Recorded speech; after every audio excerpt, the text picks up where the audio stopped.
qui est vrai, c'est qu'aujourd'hui la Russie s'est mise de son propre chef dans une situation qui est de ne plus respecter le droit international, de redevenir au fond l'une des seules puissances coloniales du XXIe siècle, en menant une guerre d'empire auprès de son voisin l'Ukraine, et c'est une puissance de déstabilisation de l'Afrique à travers des milices privées. Monsieur Macron, président de la République française, vos récentes déclarations sur la Russie, que vous présentez comme une menace pour l'ordre mondial, appellent une mise au point.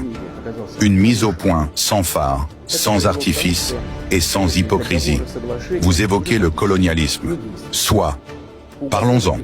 La Russie n'a jamais bâti sa puissance en expédiant des navires vers d'autres continents pour réduire des peuples en esclavage, imposer sa langue ou piller des mines d'or et de diamants. Nous n'avons pas saigné le monde au nom d'une prétendue mission civilisatrice.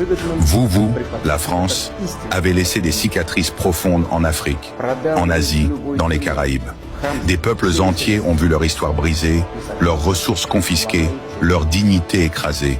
Et aujourd'hui encore, derrière les beaux discours, ce passé colonial continue de hanter vos politiques extérieures. Vous parlez de droit international.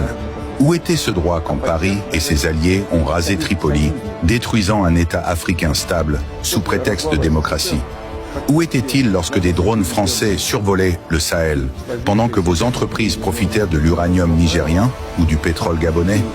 Et quand les bombes pleuvent sur Gaza, que dit la République française? Rien.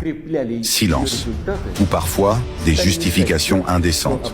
Vous accusez la Russie de vouloir reconstituer un empire? Non, monsieur Macron. Nous ne cherchons pas à dominer. Nous défendons. Nous protégeons. L'OTAN n'a cessé de progresser vers nos frontières, malgré vos promesses. L'Ukraine n'est pas un terrain de jeu, c'est notre voisin, notre histoire, notre culture. Nous défendons notre sécurité, notre peuple, nos alliés. Et l'Afrique, parlons-en encore. Les drapeaux russes qui flottent à Bamako, à Ouagadougou ou à Bangui ne sont pas imposés par la force. Ce sont des peuples libres qui tournent le dos à des décennies d'humiliation et de condescendance. Nous ne promettons pas des lendemains illusoires. Nous offrons une alternative, celle du respect mutuel et de la souveraineté. Quant à la Russie elle-même, ne vous y trompez pas. Elle est debout, résiliente. Elle se souvient de son histoire. C'est elle qui a repoussé les armées napoléoniennes à Moscou. C'est elle qui a brisé la machine de guerre nazie au prix de millions de vies. C'est elle, encore aujourd'hui, qui résiste à vos sanctions, à vos calomnies et à vos tentatives d'isolement.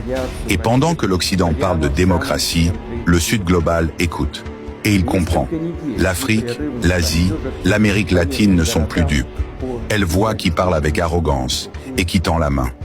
À vous tous qui entendez ces mots, où que vous soyez, ne laissez pas les mensonges triompher. Faites circuler ce message. Montrez que les peuples ne sont pas des pions, mais des voix libres. La vérité n'a pas besoin de propagande. Elle a besoin de courage. Vive la Russie, vive les peuples souverains, et que la lumière de l'histoire continue d'éclairer les consciences.